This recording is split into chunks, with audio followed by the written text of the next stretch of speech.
Do I dare give you this tune? Toby, I'm talking to you. I'm not sure if I want to give you access to this tune, which may allow your 75mm TinyHawk to beat our Hummingbird 65mm little tiny whoops. But I'm a nice guy, so here it goes. Step number one, since you're starting from absolute scratch, you need to get to Betaflight 10.7.0.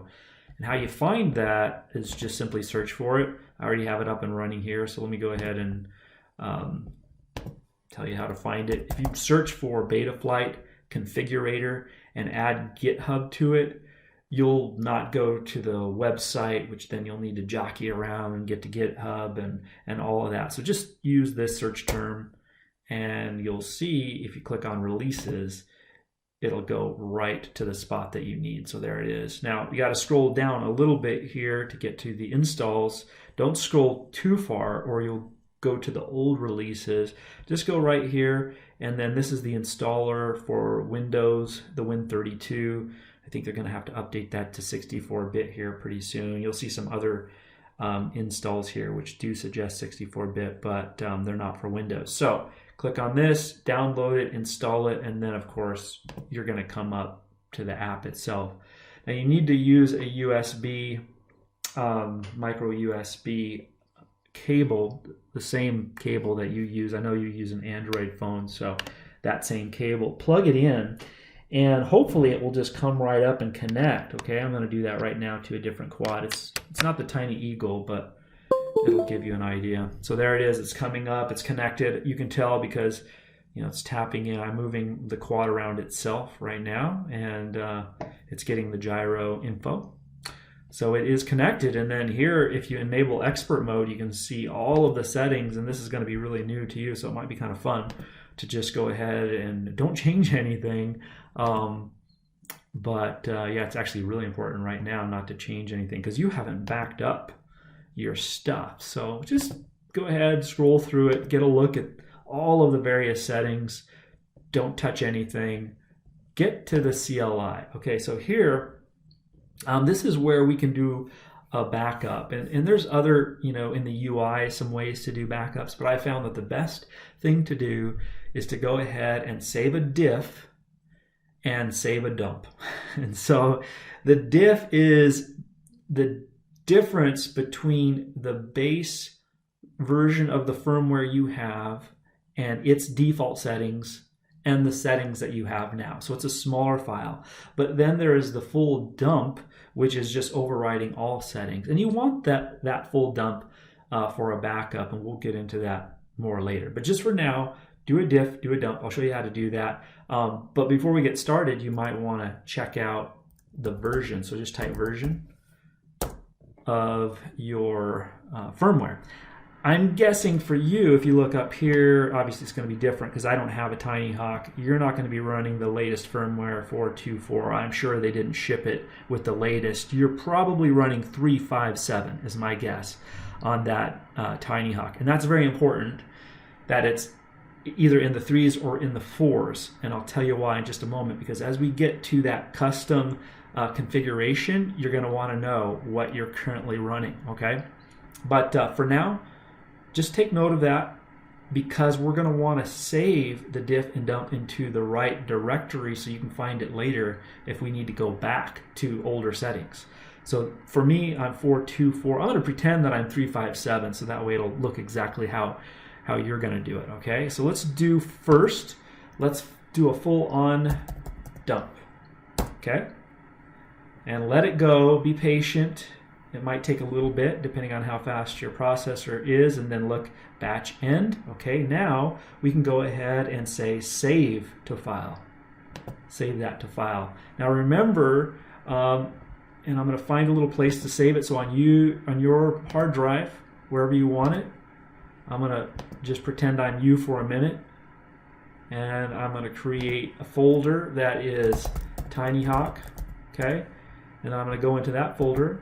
And I'm going to create another folder that is 3.5.7, assuming that is the current firmware Betaflight you're running. And then I'm going to just save it in here. Okay, so save that. Oh, I actually like to do one other thing too, but let me show you that on the next command. So now the next command, I like to go ahead and exit and come in fresh. So I just get out of the CLI, come back into the CLI, okay? Now let's do a diff. Diff, okay?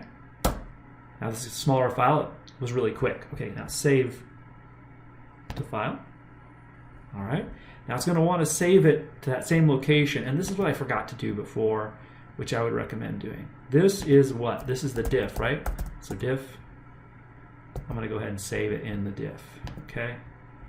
And then just because we like to be consistent, let's go ahead and, where's the jump to the directory? I don't see it there. Oh, open file location. There we go.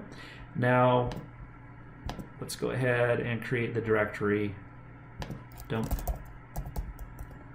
Okay, and then put that here. So now what we've got is a nice organization. We've got your TinyHawk, we've got 357 firmware, we've got your diffs, we got your dump, and now if anything happens, not a problem. We just go back to that firmware that was shipped with.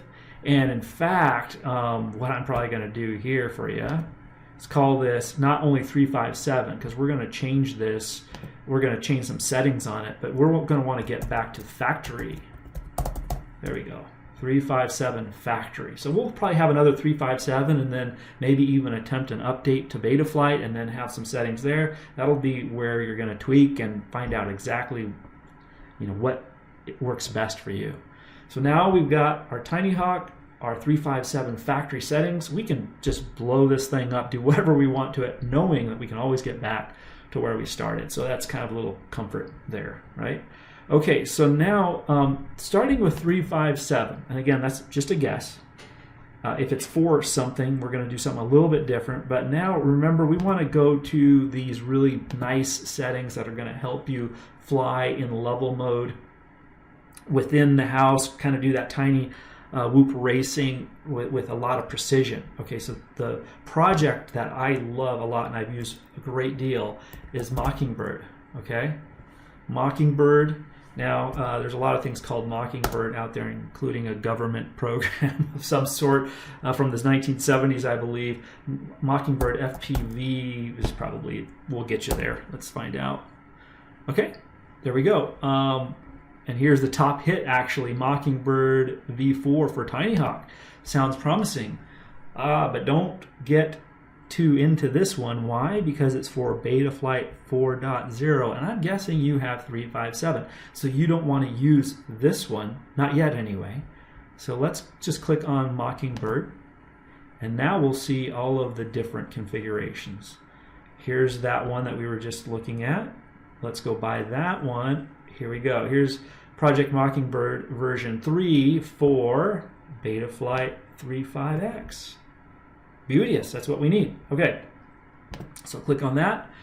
Now, if you have the patience and the interest, you can read the history, the overview, what it's doing. It's really educational for me. I found it very interesting. But if you're not that patient, you can go all the way to the bottom and notice the config settings. Remember we talked about diff and diff all? Well, this is his diff all on 356, which the difference between 356 and 357 are not enough to worry about. So you can safely just grab this right beneath Betaflight, just grab all that, go all the way to the bottom. Okay, here we go. Don't go too far. Just down to save is as far as you need to go. Okay, and then go here. Now, guess what? You just paste it in here. Control V, Control C to copy, Control V to paste. And you can't see, all you see is save there, but if you were to scroll up, you'd see all of these lines, okay? And if I hit enter, it's gonna save and it's gonna blow up my device because it's not a TinyHawk and it's not running 357, so I'm not gonna hit enter there. But anyway, after you're done hitting enter, it should reboot, restart, and in theory, you're done and you're ready to fly. Again, I'm not going to do that. You can go ahead, and if it doesn't restart reboot, maybe the save didn't kick in. So what you want to do at this point in time is, and I'm just going to exit this and then come back again because I'm scared of doing something to my device. After it's done doing whatever it does, after you hit enter, you can go ahead and type save again and hit enter just to make sure that those settings saved. Now, hopefully your device flies, and if it doesn't, no worries. Remember, you have a backup that you can go back to. I would recommend flying 3, 5, 7 around for a while, and then, because I know that setting flies really well. I actually haven't tried the 4.x settings. And then what we could do after that is try upgrading to one of the newer versions. You probably can't go all the way to the latest Betaflight, 4.2 likely. We'll have to read the Mockingbird instructions here. I won't do that right now to make this video even longer than it already is, because it's, yeah, Betaflight 4.0.x. So I don't think it's quite ready for 4.2. We'll just have to see. We'll have to read away here and find out. But you could try updating your firmware to 4. something and then using the diff to try running on newer firmware with the Mockingbird settings. Regardless, I guarantee you that if we can get this set up right, you'll really enjoy how Mockingbird flies. I found it to be just a great amount of control for these smaller Whoop quads. Anyway, I hope that was helpful. Oh, one last thing I'll leave you with. If for whatever reason you can't get this thing to connect, right? So you can see mine's auto-connecting. It's definitely connected up right now. If you can't get it to connect, there is another little app. It's called the Driver Fixer. What is it? Immersion RC Driver Fixer. Driver Fixer. And just say, again, say FPV in there. Let's see. Impulse RC Driver Fixer. Very handy. You might have to run that, let it do its thing. Driver Fixer, here it is, Impulse RC Driver Fixer. So there, it's downloading right now. You can just run that and then unplug your quad, plug it back in again, be patient, and you will get it to where it's connecting with your quad. Hopefully you don't need the Driver Fixer, but you might. Okay? All right, well, have fun.